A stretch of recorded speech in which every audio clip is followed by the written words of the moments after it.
Welcome to the Accidental Experts Podcast. I'm your host, Bryce Hamilton. I'm a licensed clinical social worker and a child and family therapist. I have been in practice for over 15 years, and I'm also a mom of 4. So I know the challenges both professionally and personally. I'm so glad that you're here today to grow your parenting toolbox. Please come as you are and be ready to learn. My goal is to make you the accidental expert so that you can raise healthy humans. Hi, everyone. Welcome back. We're going to be talking about raising our kids with grit today, but also about how we're showing up as parents is impacting how we do grit with our kids. So we have Beth Canalicchio, and she has over 27 years of experience in the field of mental health. She's worked in various settings throughout her career, including inpatient behavioral hospitals, family crisis intervention, intensive outpatient, family support programs, and as a counselor in a chartered school grades 7 to 12. Beth worked in private practice from 1998 to 2021, specializing in adjustment disorders, depression, anxiety, trauma, and grief and loss. With individuals 10 and up, families, and couples, Beth earned her master's degree in social work in 1995 and achieved her dream of becoming an LSCSW in 1997. She received a certification in hypnotherapy from the American Hypnosis Training Academy in 1996 and applied many of the underlying principles in her mental health practice. Beth has also been married for 30 years. Congratulations, Beth. And has one young adult son. She lives on a farm with her husband, 2 barn cats, and a dog. She enjoys golf, pickleball, sewing, organic gardening, and all the things health and well-being. In the fall, she'll be mentoring a teenage mom with a local alternative school for pregnant teens. And she has written a book called Raising Grit, Facing Your Unconscious, Dealing with Your Issues, Becoming a Great Parent. With that, let's welcome Beth. Thank you so much for having me. Yes. Okay. So we are going to be talking about a topic that I love, which is grit. And we're going to give a new spin on it. I think I like how you have taken this and incorporated it into parenting too. And part of that came up, or I think probably all of it, through your journey. Can you start with telling us what prompted you to write such an awesome book? Thank you. I've been a therapist for a little over 27 years, and I didn't really start working on my own personal stuff till I was sitting in a therapist's office 3 months pregnant with my son. And that rocked my world. And I do write about that in the beginning of the book. And it helped me to realize that I needed to work on my own self before I could be the best parent I could be. Mm-hmm. And it forever changed. I know it forever changed how I ended up parenting him. And I'm eternally grateful for that. Yeah. In addition to that, this phenomenon, I call it, kept occurring in the therapy room when parents would bring in their kid for me to fix the kid. And so many of the parents needed to do their own work that they had no idea they needed to do. Yes. So I would ask the parents to meet with me. And when they were willing, I was able to help them map out their family history in great detail. I developed this exercise where I would map it all out on a dry erase board. All therapists, and I'm sure you do this, is you take a history. Yeah. But writing it out on a dry erase board in great detail for them to see was so powerful. Mm-hmm. And many of my clients would cry. It was so emotional. They would say things like, I've never thought of that before. I never saw that before. They would suddenly develop insight into how they were parenting their child. They were projecting all of their stuff onto their kid. Mm-hmm. So, and the last thing that influenced me to write the book was my son urging me to do so. He would say to me, Mom, people need to hear what you have to say. And I don't mean that in an arrogant way. Yeah. I'm a therapist, so I had the ability to see things that other people didn't, and the training and having done my own personal work. And he would describe to me that his friends couldn't talk to their parents about really deep things, about sex, about drugs, about alcohol. They weren't learning how to cope. They weren't learning how to communicate. Their parents were stressed. Some of them were absent. He had a lot of friends that came from divorced families who were struggling. So those are the main reasons I wrote the book. Mm-hmm. Well, and we're so glad you did, because it has a lot of really helpful information. And I think as I was reading through it, I was also thinking about, like, as a therapist, like, we get the privilege sometimes to like unpack our stuff through becoming therapists. Sometimes we do it ahead of time. Sometimes we don't recognize things and do it, in part of our therapy journey as being therapists. Like, we can see things and we're like, oh wait, hold on, that applies to me too. Yeah.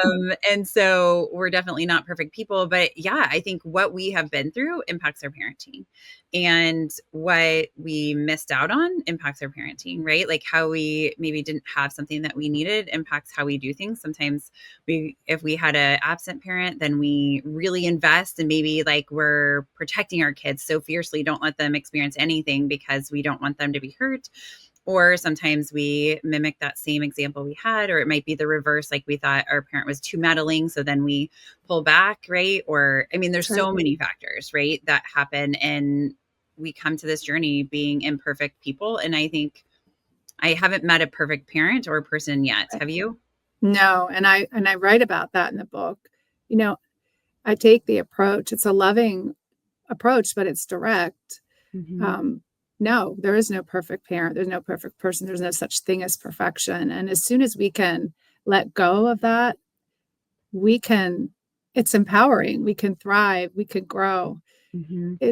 It's really hurtful and harmful when we don't want to look at those things because we're being so self-critical.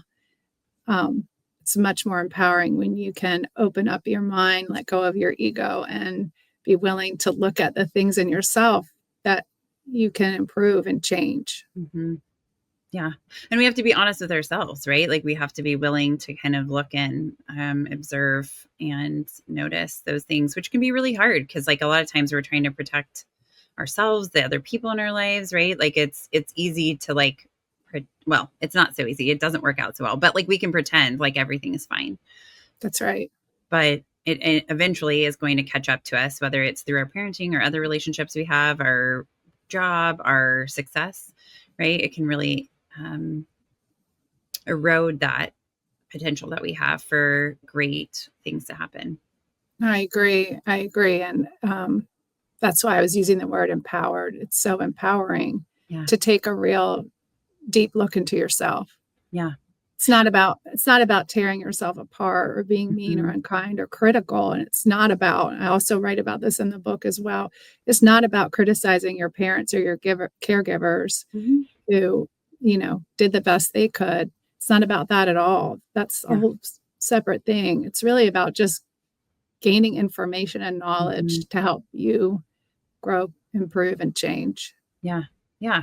And recognizing that we can still love those people, right? Like, we can still feel positively about that, knowing that they did the best they could, and it still can negatively impact us, right? Or have a lasting impact that we need to navigate through or figure out how to respond to those challenges. That's right. Yeah. Okay. So one of the things you talk about in your book is grit. Will you define, I mean, when I think about it, it's like, I know what that means, but will you put a definition to, like, when you were writing this book, what you imagined grit to mean? Yes. I actually took a little bit of notes about that because I write the definition in the beginning of the book, which I really related to. The definition from the dictionary is firmness of mind or spirit, unyielding courage in the face of hardship or danger, bravery, and strength of character. And I really think that bravery and strength of character come in all forms. I think a parent who's willing to look at themselves to be a better parent is bravery. Yeah. Bravery could be, a soldier who's, fighting off in war. It comes in many forms. It's not just what would be considered something extreme. Yeah. We don't have to be a superhero to be brave. Yeah. No. In fact, I think the most brave things are like the everyday, quote unquote, normal things we do, like facing, like getting up after something hard happens, right? Mhm. Or being able to like apologize or ask for forgiveness or speak about what you think or feel about something. That's all brave too. I agree. Yeah. And I I I believe that healthy people with grit, I think sometimes grit has, not a negative connotation, but, uh, one sort of meaning, that you just pull yourself by your Mhm. bootstraps and you move on. Yep. And I think that healthy grit is about being able to identify, acknowledge, express how you feel, what your emotions are, what you're going through, but still keep moving forward. Mhm. Um, Well, and I think the truth is life is going to keep going, right? Whether you make a decision or not by like staying stuck, let's say, in a particular thing, like being paralyzed, right? Life keeps moving. And so that yes, is a decision. And so it's like, okay, so if it's going to keep going even without me, making a particular decision to move forward, it would feel better to take back your control and do something, like choose yes or no, or go this path or that path, like to do something, and not just about like pushing everything away. I do think that it can get kind of toxic when we view grit as like exactly like what you said, pull yourself up by your own bootstraps, like you don't need anybody, you don't get help from anybody. Like that part I think can be um damaging. And also I find that like when people view, I don't know, even that they're thinking about grit, but when they view life as something that it's like they're just in it by themselves, like I've got to do this by myself, I need to be perfect, I think that just traps us. definitely. And in writing my book, I I thought about this and read some about this concept of we're actually wired to support and help one another. Sometimes it doesn't seem like that when you look at how things are in the world, but Hmm. I really believe that's an innate kind of characteristic that we all have. Yeah. And so just to speak to that with you saying, yeah, I need to do it alone. I don't need Mhm. anybody, that sort of thing. It's Yeah. not true. We're not meant to be on an island. Hmm. Well, in isolation, I mean, truly, isolation is a torture technique we use, right? Like we torture people in isolation, like you're in prison and you have done something bad in the system, right? Like whatever it is, like you started a fight or something, they might put you in isolation to like further punish you from that. Or, like we do different things that are like torture, and then we expect ourselves to thrive in that, That's right. and that is absurd. We can't, right? We are creatures of connection for sure. Yes. And I think it's hard. I like something I've noticed is um when my mom was young, her family, they like relied on each other to like help with the kids, or like I don't know if I want to say raise the kids, but like it was like a collective effort, like in a good way. It wasn't like any parent was like not doing their part, but like every parent helped with all the kids, right? Like they would take Like a turns. community. Yes, exactly, Yeah, within their own system. And I know not everybody has really big families and those kind of things, but I miss that part. Or like in other cultures, families live in the home, right? So that's they right. might have three generations of people living together, which I am sure provides for some unique challenges, but also some very unique successes too. I agree. I was raised the same way. The entire neighborhood, we all knew each other. They Hmm. were free to discipline us, not hit us or in that sort of way, but Sure. they were free to tell us to behave or told our Yeah. parents if we were acting out and kept an eye out for us. Yes. Like a collective caring, right? Like Yes. everybody, the success of like the neighborhood, for instance, when you were saying, right, like is good for everybody, which I think that's true, right? Like if all the kids in my neighborhood are doing well, that's great for me.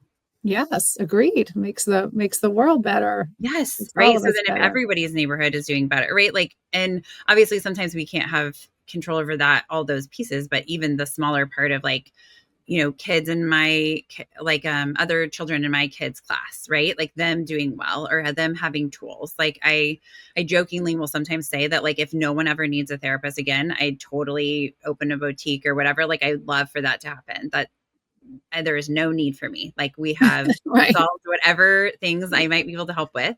Yeah, And so, I mean, but I get that is probably not where we are now, but like it's something to hope for. But I think in order to do that, we also need parents who are coming to the table in parenting at a good place. that's right. So talk to me about, I think sometimes we get like too far in, but there is like a area of like sometimes we're not conscious of the things that we've been through. I don't want to get too deep in the weeds of like Yeah. brain science, right? But then we have like stuff that we know is there, but it's just unresolved. We haven't like addressed it. Like maybe there was abuse or there was neglect or something else, or it could have just been how our parents viewed sports or something. And then there's the unconscious part. How do parents um, get that kind of information about themselves? And then do you think that both the conscious things that we haven't resolved and the unconscious impact who we are and how we do life? So, I mean, definitely, I kind of feel like everyone should have someone to talk to at some point in their life. So seeking out some counseling or therapy Mm-hmm. is a good thing to do to help people become more aware of what their unresolved stuff is. Mm-hmm. Um, but I I think it's some of it is about when you're having a strong reaction to something is being able to take a look inside yourself and Mm-hmm. say, what's coming up in me right now? Because so Mm-hmm. often we tend to point the finger and blame, and um, that's that's not going to help us figure ourselves out at all. That's going to keep us frustrated and feeling victimized. So I always encourage people to do that self-reflection when you're having a strong reaction. And I have said that and believe that that reaction is the childlike self in us, and the Mm-hmm. response is the adult showing up. So I think that that's a good place to start. Mm-hmm. 'Cause Can you explain that a little bit more, like an example of like talk to me about like how maybe a kid's misbehaving and the parent might have a reaction or like a internal reaction and then a response, and then how that would be what's happening inside them of like this is the child's response and this is like the adult response. Can you explain that with an example? Sure. Something like, I've worked with parents who were very overly involved in their child's activity, like Mhm. something like soccer, and they're on the sidelines yelling.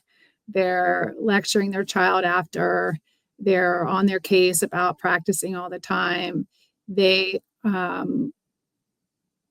they feel embarrassed that their child didn't do well. Um, those would be strong reactions to a Mhm. situation that doesn't really rationally warrant that. So, um, I think that is a pretty good example and one I've seen many times where Mhm. a parent could stand to stop and step back and take a look at, "Why is this upsetting me so much?"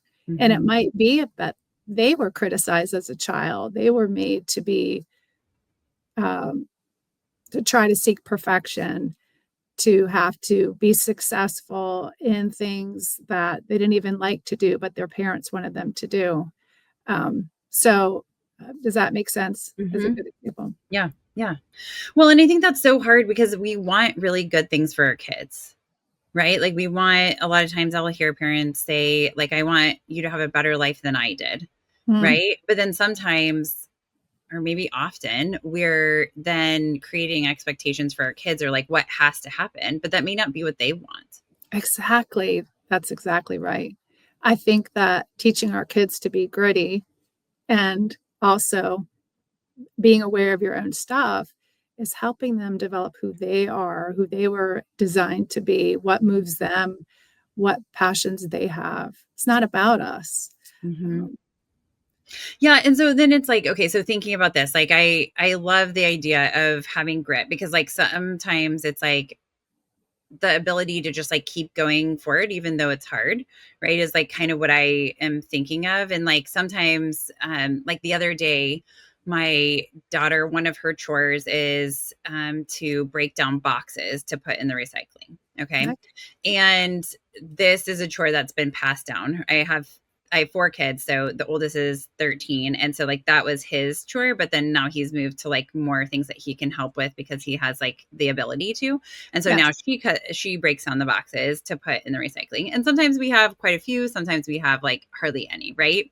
But this one day there was quite a few because we had had a delivery, and so she was out there and her older brother was helping her, and then he said, "Okay, I'm done helping with this. I have something else I need to do."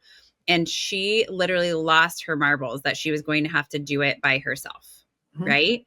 And so I walked out there and I was like, "Hey, what's going on? Like, you seem upset." And she was like, "I can't do this by myself. It's too much to do."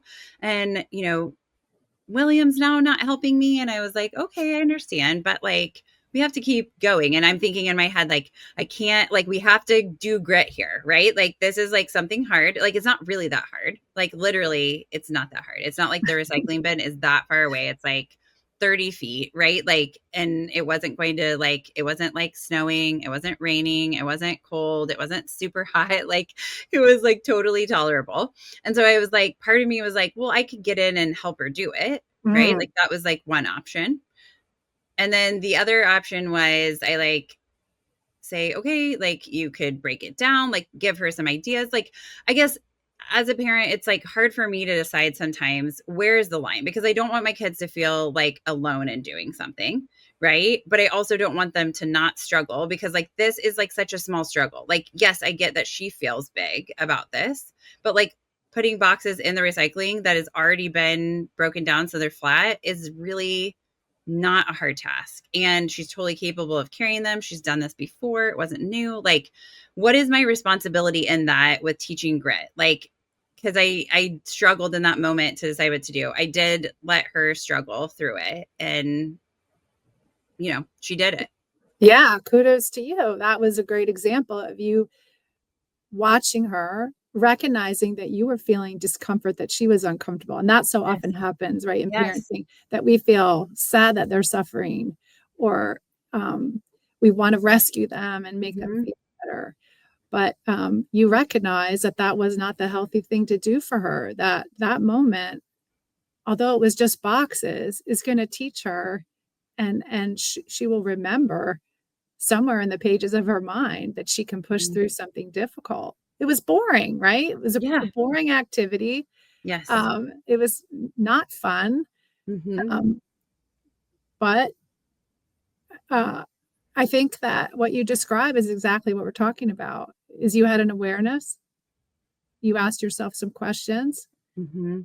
you concluded that it would be more beneficial for her to push through it, and probably I don't know what word you would use, but probably unhealthy for you to step in and fix it for her. Yeah. Well, it wasn't going to be productive because I'm like, Right. we're going to come back to this situation. Like, it isn't, and I At also one assessed. time, Yeah, it wasn't a one-time thing. no. I was also like, "Okay, are you hungry? Like, are we tired? Like, what is also contributing to this dynamic of like, have we eaten recently? Like, is this seems like an overreaction to putting boxes, but I do think she was bored. And I think when her brother was helping, it seemed fine because it was kind of fun because they were doing it Yeah, together. But yep, like, there are plenty of adult things that I have to do that no one can save me from, that's like right. paperwork. That's right, which was my most Yes, hated right? task, right? And so it's like I have to do it, right? Like taxes or another thing, right? Like just those things that we have to do as adults, like, replacing things on my house are not always fun. I feel good after they're done, but Yep, I'm like, or working out.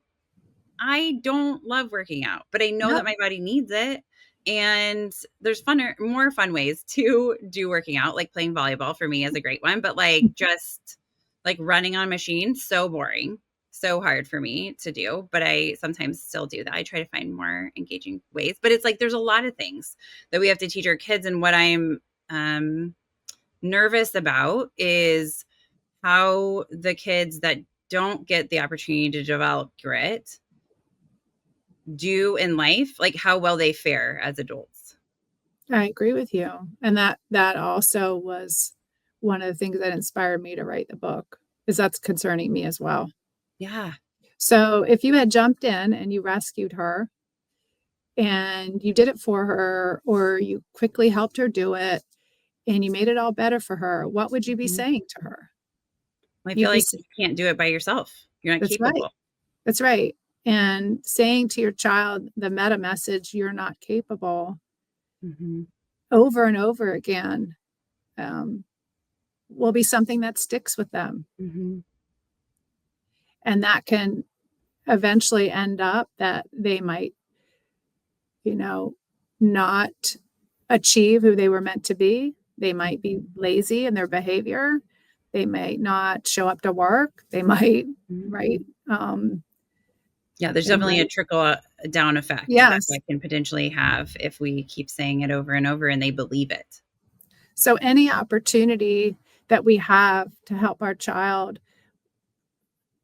to develop grit and resilience and pushing through something that is boring or uncomfortable, Mhm.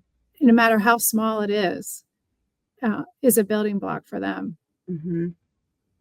So, okay, so thinking about that, like my kids will say they're bored frequently. We don't do tablets at our house, and which is a popular decision for me to make, in my own opinion, but unpopular in our society. Yes. And so my kids will say, "I'm bored," and I'm like, "Good. That sounds like you're going to find something to do."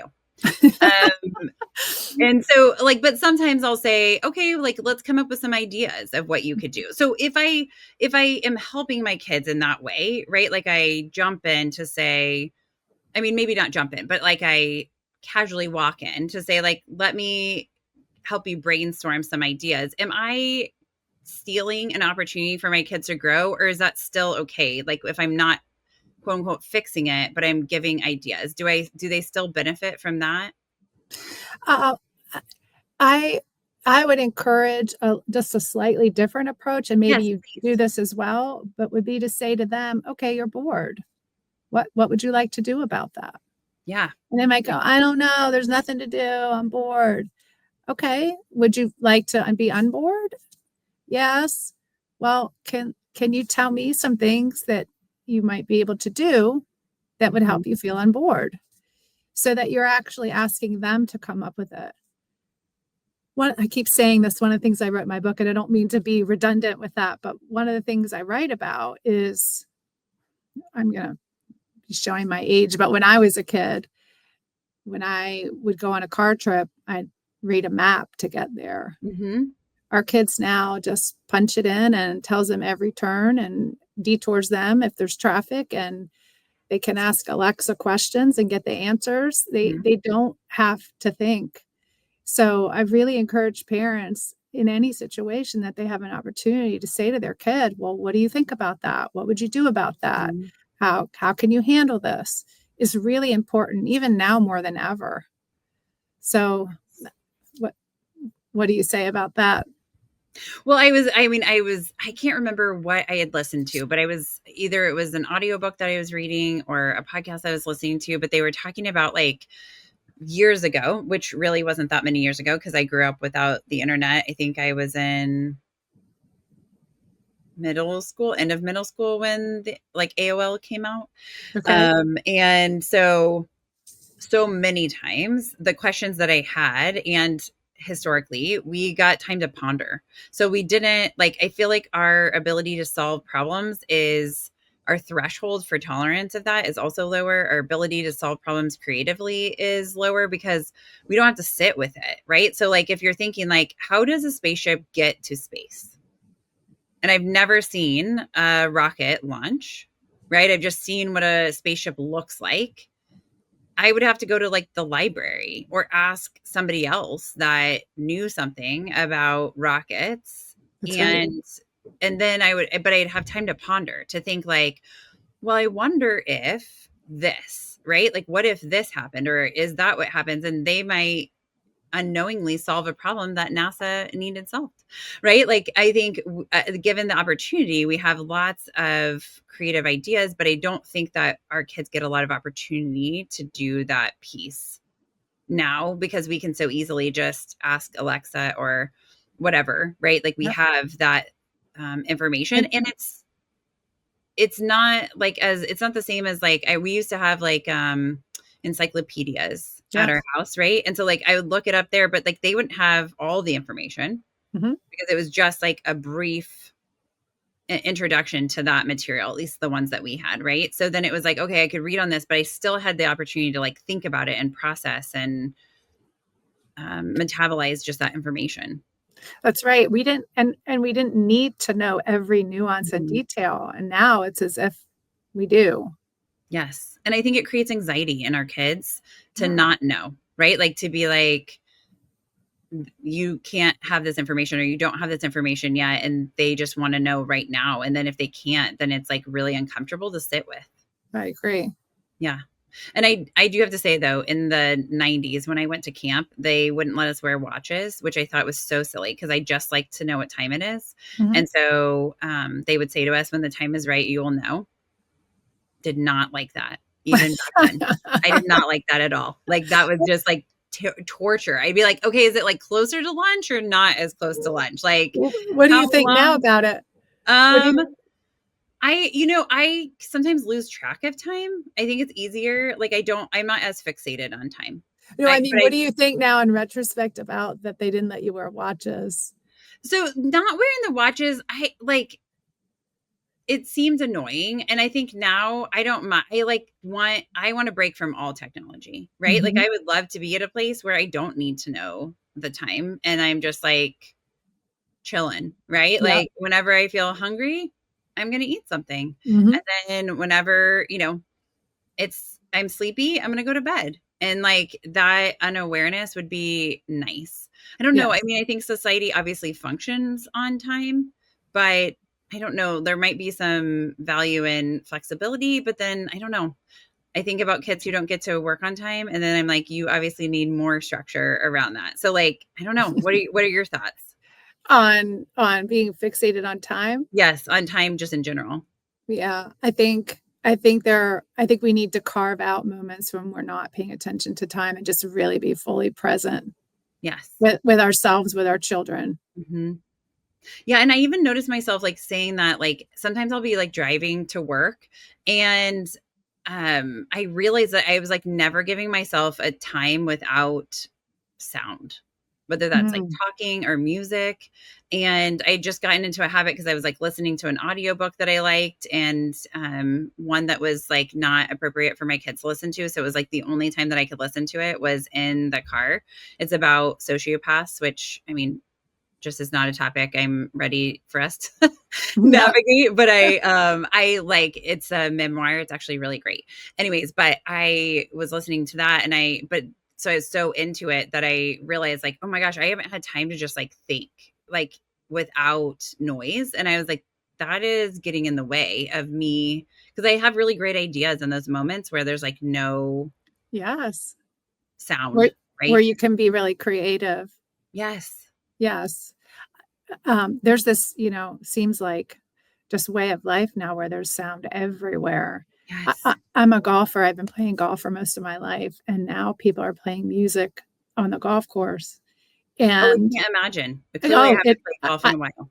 I don't like it at all, and I think there's a few other people who don't like it either, but, that's a place for me of solace and quiet, Yes. and it's almost challenging for me sometimes to be in that quiet.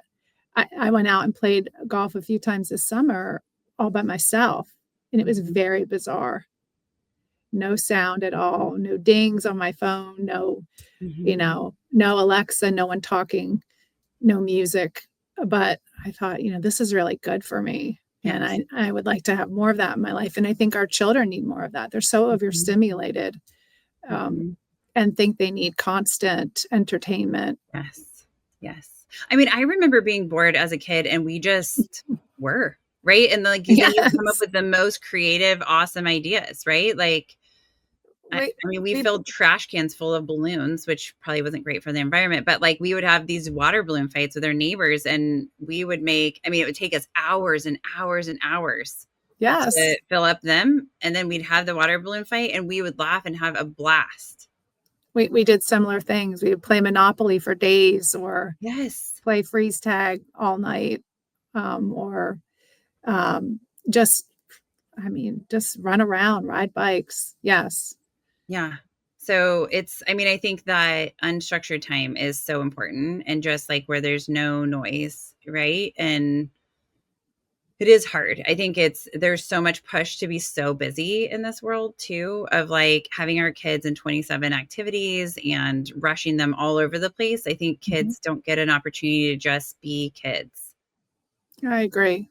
And I do think, there's so many things that to me all go back to being gritty. And I do think that that is one way to help our kids be gritty is to be Yeah. able to step away from the noise, to be able to focus, to be able to be creative, to be able to recognize that it's healthier for them to do that Mhm. at times. Yeah. Um, How do you think parents can also like I think about like one of the responsibilities I think we have as parents is also to model the behavior that we're wanting in our yes. kids, right? Yes. So it's really hard it's like whatever the saying is about like don't do as I do, do as I say, right? Right. I'm sure I just really butchered Yeah. it, but it's Do as the I same. say, not as I do. Yes, there we go. Okay. I was like, I know there's a better way to Yeah. say this, but the same principle. And so like I think parents sometimes will push their kids to be gritty, right? Like you have grit, endurance, right? But like here I am not modeling that for you.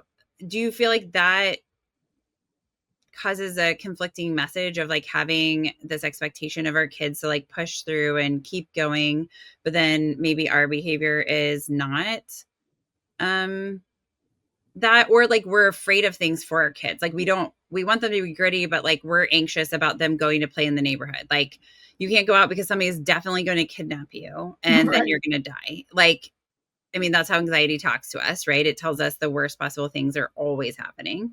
Yes. Talk to me about that. I think it goes back again to the self-awareness. I heard it once said awareness is three-quarters of the solution. Mm, So it can be exhausting. I know when I went through therapy when I was pregnant, I spent a good year or 2, uh, thinking a lot about my behavior and what was driving me and how I was acting and was I being who I wanna be. And mhm, and those are things I think as a parent we have to be very conscious about. So it is daily assessments of who am I being? mhm, What example am I setting? Who do I want to be? How do I want to communicate with my kid? How mhm. do I want to model for them? Um, so I think being consciously aware is really crucial. Yeah. Well, I'm thinking, okay, so can I give you a situation that I'm thinking Yeah, of that a lot yeah. of parents struggle with? Okay, so um, I think there's this part of like wanting our kids to be respectful and like listen to what we say, which I think is good. Like we should have respect in our homes. But like more like I want to tell you something. Like I want to say, go take out the trash. And then I want you to just do it. Mhm. Right. Or I want to say like you need to clean up your room and I want you to just go do it. And I'm thinking about like how parents like feel like maybe they're out of control, like or their kid throws a giant fit about the thing, or they just like refuse to do it, or and thinking about how parents can then respond like in an angry way, like they get mad about their kid not responding to that. Like what advice or suggestions do you have along that front? Like obviously we need to think about like why am I so upset about them not doing what I said? Well, I mean, that is an issue again where a parent would have to be aware of because I think that, none of our kids are always going to listen to us when we tell them we need something done or they're Sure. supposed to do something. But generally, I really believe if you start from when they're little, being clear and direct Hmm. and and teaching them that you're serious, then they should generally be listening to you. So that to me is a deficit in the way we're parenting. We're sending a mixed message to our kids Hmm. when we say, "I need you to go feed the dogs," and they don't do it. And then we remind them 4 more times. And then Mhm. by the 5th time, we're screaming, I Yeah. said, go feed the dogs. Why aren't you listening? Mhm. That's a me problem. I didn't make it clear the first time I said it. And when we keep doing that over and over and over again, our children aren't going to take us seriously and they're not going to respect us. Mhm. So So, how do we do that? How do we show them that we're serious, or how do we well, I think from the time they're little, we use things like, creative things like counting. I counted so much when my son was little that, some days it drove me crazy, but I asked you to pick up your toys and you're not listening. That's 1, that's 2, that's 3. And timeouts work for us. And so you have to find out what works. He would sit on the red couch away from the family. He did not like that. And Mhm. then when he was finished serving his timeout, then he'd come out and do what he was asked and we'd move along. There was no more discussion about it. So I think it starts from when they're little that we have to follow through, that we need to give consequences. We need to reward them verbally when they do well. And I think that really sets the tone and sets a precedent for future behaviors. Yeah, that And makes like sense. my son, when he was, got older, his one of the things that he had to do every week was trash night. And I never reminded him that he had trash night. He knew he had trash night. He knew it was his responsibility and he just did it. Mhm. And that came from, his early years when I took those approaches I just described to you. Mhm. What happens so if somebody's listening to this and they're like, okay, I have a 9-year-old, right? And I didn't take that approach. I was probably inconsistent with my implementation of whether I, held them to it or, Mhm. didn't. And now I have a problem on my hand where they're like negotiating with me or not doing things. Like, how can we do something from here forward before it becomes more of an issue? One of the things I actually write about that, because I think that that's something that people who read my book might that might resonate with them. Mhm. I think it's important to sit down with your child and look them in the eyes and say, listen, I've recognized that there's some things I've done as a parent, or there's some things about myself that I didn't realize until now. I've been doing some reflection and I've not handled things very well, or I've not done these things the way I want to do them. And there's Mhm. going to be some changes.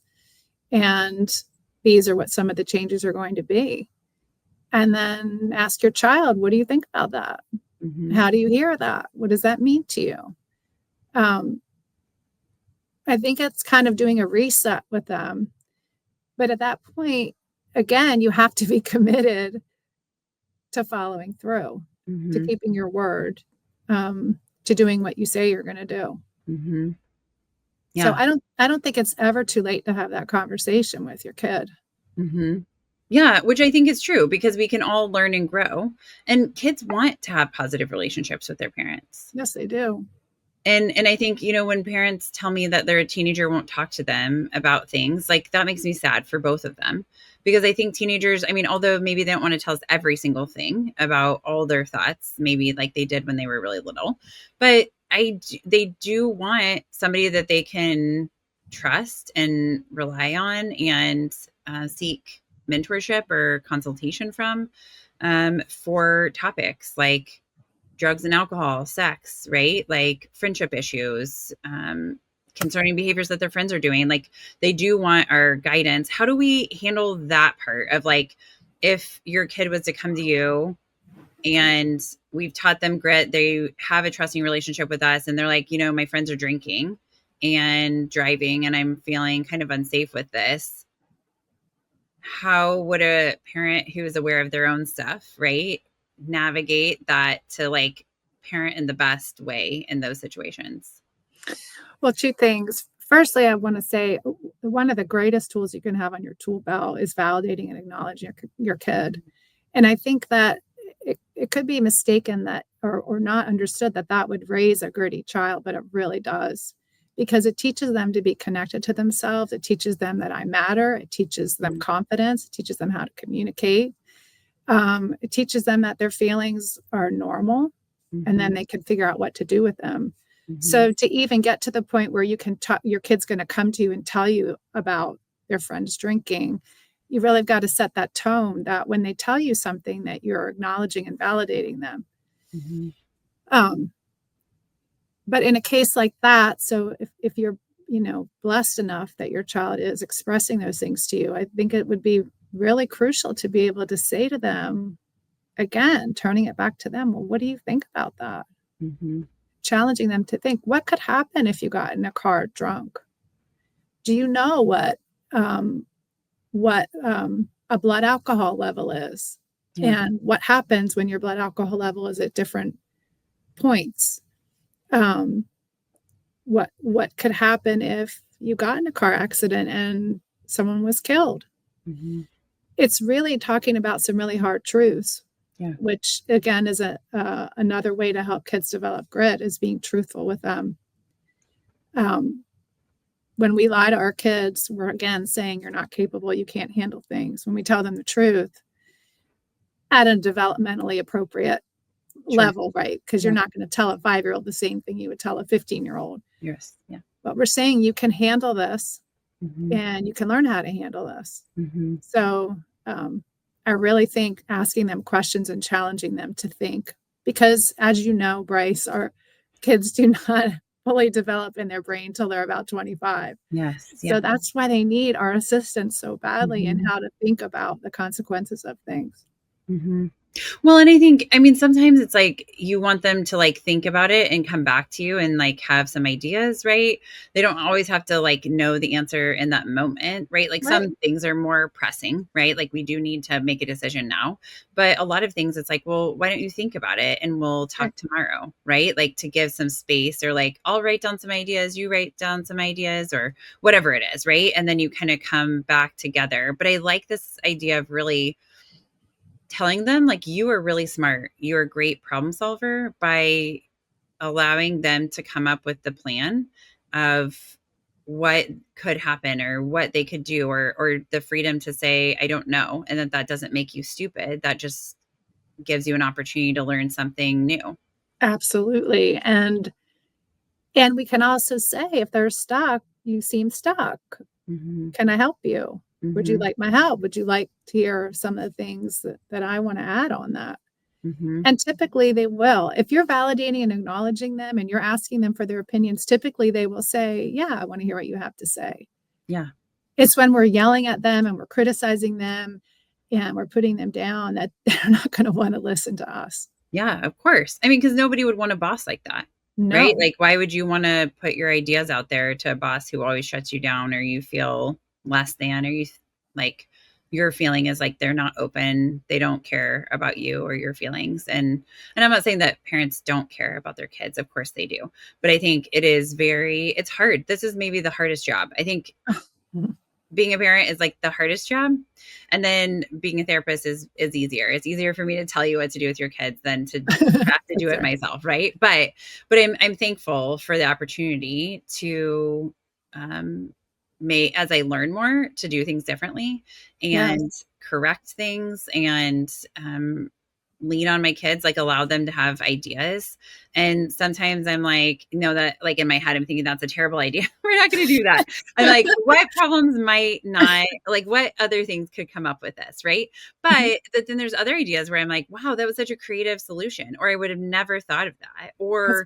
Or sometimes it's like I didn't have all this story. And so if I would have jumped to conclusions, then I missed the whole opportunity for them to tell me, more from their perspective about what happened. And I would have been parenting or like trying to correct or control a behavior based on something that was not a truth. That's right. And it's hard because I think a lot of us were parented that way. So for us to come curious as parents is a totally different mindset. It is. And it's again, what I was saying, it took me a year or 2 years of always thinking it takes a lot of effort to reshape and rethink how things were done in your own childhood and how you want to be and do it as a parent. Yeah. What do you think our role is in helping our kids to emotionally regulate in raising gritty kids? I think again, this is the first tool I write about in my book, is that validating and acknowledging. Mhm. It's just so helpful for them to be able to understand what they're experiencing. It to me is like the first step in figuring things out. Mhm. So that's a big one. Um, and saying to them, you know, that's okay to feel how you feel. That's okay to be upset right now. Let's talk about ways that we can work on this problem. Let's Mhm. talk about solutions to it. Let's talk about what your resources are. Let's talk about what you want to accomplish or how you want to repair the situation. Mhm. That I think is a really is like the hallmark of grit to me, is Mhm. being able to acknowledge how you feel and then be able to take some action to make change and move forward. Mhm. And kids can really learn that skill. It's pretty amazing Yeah. when you teach it to them. Mhm. I write in the book about when my son did not get into the academy of his choice, the military academy of his choice. Mhm. And, he was like, well, this sucks. And Mhm. I was like, yeah. And then he's like, okay, what's next? And so he literally acknowledged that it sucked, but his mind went right to, okay, what's the next step? Yeah. What could I And do? yeah, what are we Yeah. going to do now? And Mhm. I love that. And kids can learn that. Yes, totally. Oh, they absolutely can. And I think, but we have to model it, right? Like we have to model it and allow the opportunity for that, because otherwise, I mean, they don't learn that they can, right? They're like, okay, now I need my mom to fix this. That's right. Right. Like That's I'm right. not capable. But the thing is that we all know that none of us are making it out of this life alive. Right. Like we're not gonna live forever. Right. As much So as we're trying to, yes, it's not yes, going to yes. happen. We're not it's not gonna happen, right? At least now. And so our kids are going to have to do things on their own.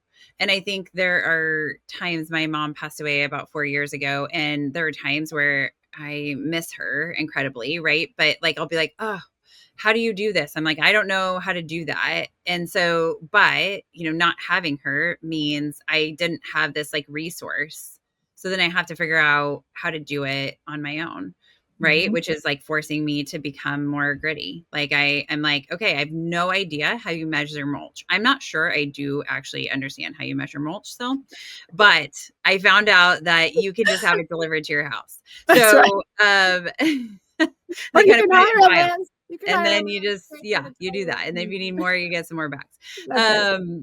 Right. So, I mean, it's like but it was like, okay, that doesn't have to be the end.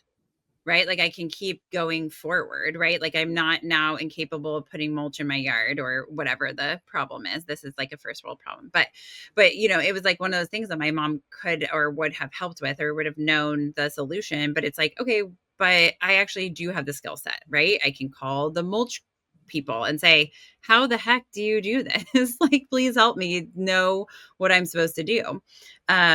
Or I could look online, or I could go to the library and check out a book, right? Like there's a lot of solutions that are available. But I think had I not learned how to keep pushing forward, it would have paralyzed me a lot of times in life.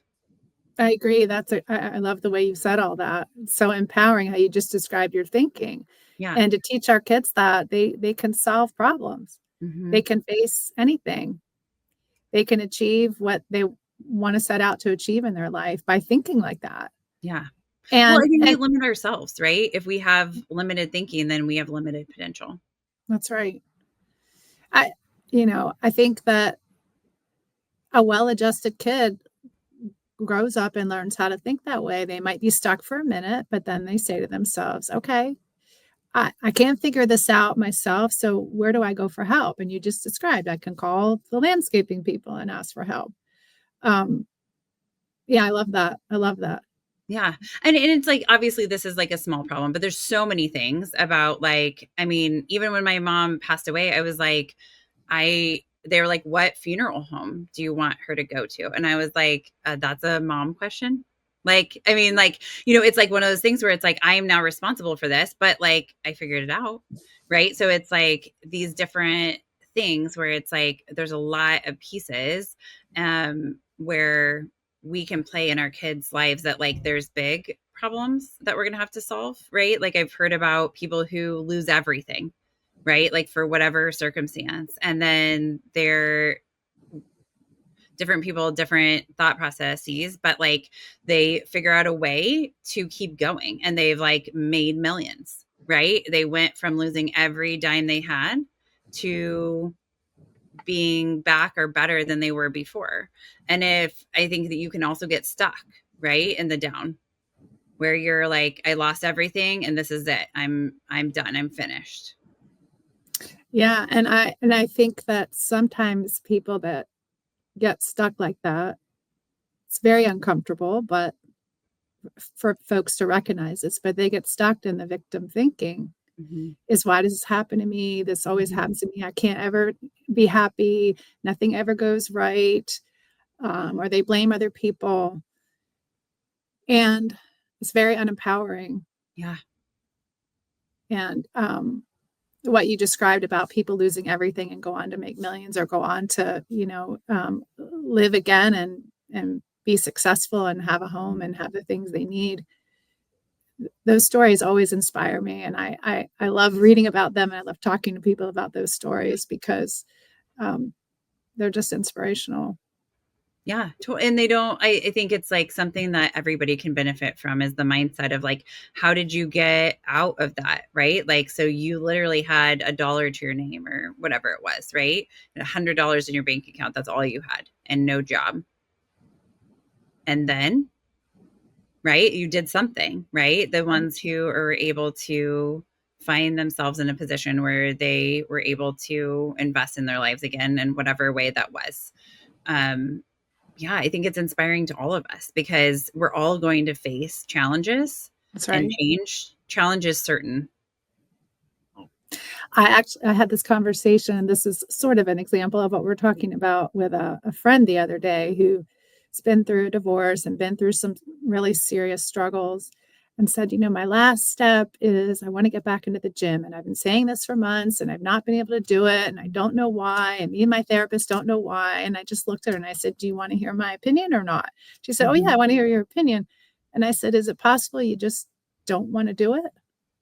And she looked at me like, oh my gosh, that's it. I just don't want to do it. It's hard. Working out is Mm-hmm. hard.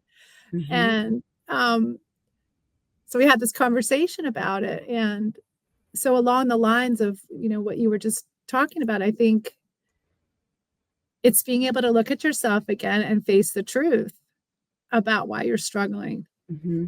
and or what you need to do to make change. Yeah. And funny, I texted her this morning and she went to the gym this morning. So, Yay. yeah, it was so amazing. I'm like, you go, girl, you can do this, keep it Yeah. going. Yes. So, the people that get stuck in the victimization and blame, aren't really looking at their own responsibility Mm-hmm. and how to get where they want to go. Yeah. Which is hard. I mean, and this It is what we're is. talking about. This is hard, right? For us to look at like, why do I not want to like unload those few boxes? Or why do I not want to get rid of these things? Or why do I, whatever, right? Like there's always something there, right? And if we're just looking at the surface, we're not going to find the answer because the answer is down deeper inside of us as to what is happening, like why that's happening. Like, why does this matter? And sometimes we just don't want to do something. That's right. Sometimes it's that simple. It's not that deep. It's just really that I just don't want to do it. Yeah. How do we incorporate grit to do that? Like, I mean, going to the gym, obviously we know that's healthy for our heart and our bodies and is going to help us in the long run, right? So if we just don't want to, what can we do? How can we overcome that part? Well, I think for my friend, it was facing it. Sometimes Mm-hmm. people just deny it. They come up with every excuse in the world Mm-hmm. as to why it's not working. But I really do feel like that is part of the solution is just looking at yourself, looking at the cold hard truth. Now you still have to take action, but I think that alone in the example of my friend, that really spurred her on, because Mhm. at that point, she had no other excuse except Yeah. it was her, like, that Yeah. she just didn't want to do it. Yeah. So she couldn't make up all these reasons about how she's been through hard times and she doesn't wanna Mhm. do anything else, that's challenging, um, and I think, you know, action equals more action equals more action. So when we Mhm. take steps to make change, typically people start creating more change. So Mhm. the more she goes to the gym, the more she's gonna go to the gym. Mhm. Yeah, the momentum begins, right? That first step is always the hardest, right? When you're That's right. moving into that to do something that is hard. I mean, because if it was easy, we wouldn't think about it. Like we just That's do right. it. It's like, That's right. I'm hungry. I have food in the refrigerator. I'm just going to go get something to eat, right? Like that's not hard. But if it's like, we have to go through the steps of figuring out like, how do I get to the store? How do I, get the food home? How do I cook it? Like those things where we obviously need a skill set, but like we're able to do that when we have the like, okay, so where is a grocery store? I'm new in town. I got to look up where there's a grocery store. Okay, now I have to drive there. So I drive there. Now I have to get things, right? Like it's like if we put actions in place, sometimes that helps us too. But to know we can do it.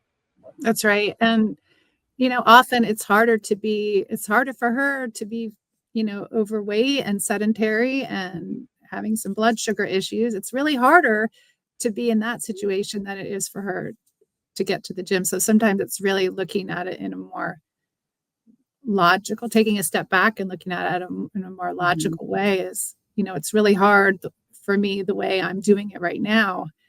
And if I take these steps, it's going to get a lot easier. Mhm. Yeah. Maybe not initially feeling that way, but Right. eventually that we get to where we want to go.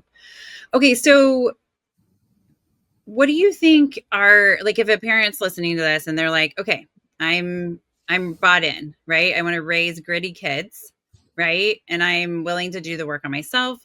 What are the first steps they can take to kind of like integrate this gritty parenting style? Um, well, in the first part of my book, I go through the exercise that I do with people in the therapy room. And I think that's a really good thing to do is take a good hard look at yourself, um, to look at, what messages did my parents send to me about myself? What messages did they send to me about how they related to each other? What messages did Mhm. they send about um, what kind of person I am? Were they critical? Were they supportive? Was there alcohol and drugs in my family? How did that affect the family dynamic? It's really Mhm. taking a good hard look at what has shaped and influenced you, Mhm. and then starting to challenge some of that and replace it.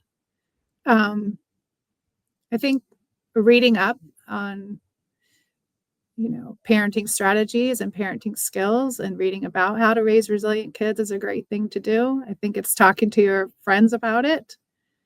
I think it's really learning new tools, because if you have unidentified struggles and you've not worked on them, you might be lacking on tools. Mhm. So being open minded and willing, putting your ego aside and Mhm. saying, this is empowering for me to work on myself. Yeah. It doesn't mean I'm less than, it doesn't mean I'm not good enough.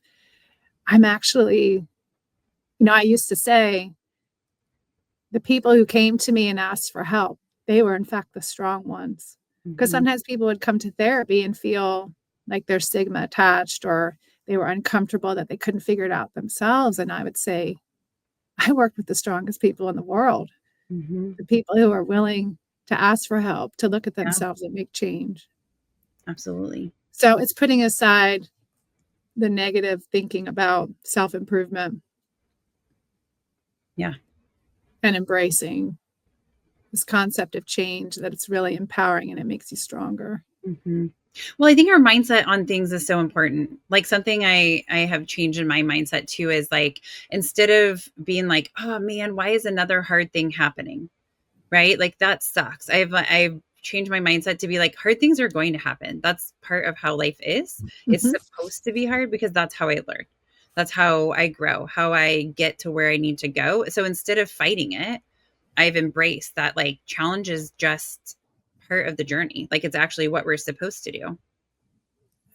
I totally agree with you, and I do the same thing. I look at things when they're tough, and I look for the lesson. Sometimes it doesn't show me right, like, I'm not shown right away what the lesson Mhm. is, but Yeah. invariably, I see the lesson. Yeah. Like I didn't, or like maybe it's like years later, you needed that thing to happen so that you had the skills for this other thing that happened later in life. Yeah, That's totally. right. Yeah. And, you know, my son has taught me so much about myself because I have worked so hard to open my mind and put my ego aside. Our kids can teach us a lot about ourselves, Mhm. and it can be very humbling. Yes. So, so true. Thank you, Beth, for this conversation. It has been incredible. I so appreciate the time you've given me, and I've enjoyed it so much. Thank you, Bryce. Thanks again, Beth. What an amazing conversation. I am leaving with so many things about grit that I'm thinking about navigating different issues with my kids. And I hope that you're leaving with ways that you can implement grit in your home. And I also wanted to say thank you so much for showing up today to improve your parenting and grow as a parent, because this job is challenging, right?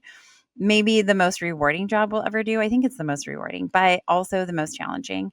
With that, I will say, please like and subscribe to our show. Follow us on Facebook, Instagram, TikTok, and YouTube, and also subscribe on the platform that you are listening on today. If you just hit that button, it lets you know every time a new episode comes up. We would love for you to check out our new episodes and also share these episodes with your friends if you feel like it's something that they could grow or improve from, or that, it's going to help their kids. Please share this with friends and have a fantastic day. Some words from our legal team. The information presented in this podcast is not intended or implied to be a substitute for appropriate professional advice, diagnosis, or treatment. All content, including text, graphics, images, and information contained on or available through this podcast, is for general information purposes only. This podcast makes no representations and assumes no responsibility for the accuracy or information on or available through this podcast, and such information is subject to change without notice. You are encouraged to confirm any information obtained through this program with other sources and review all information regarding any condition or treatment with the appropriate professionals. What we're saying is, yes, I am a real therapist, but I'm not your therapist.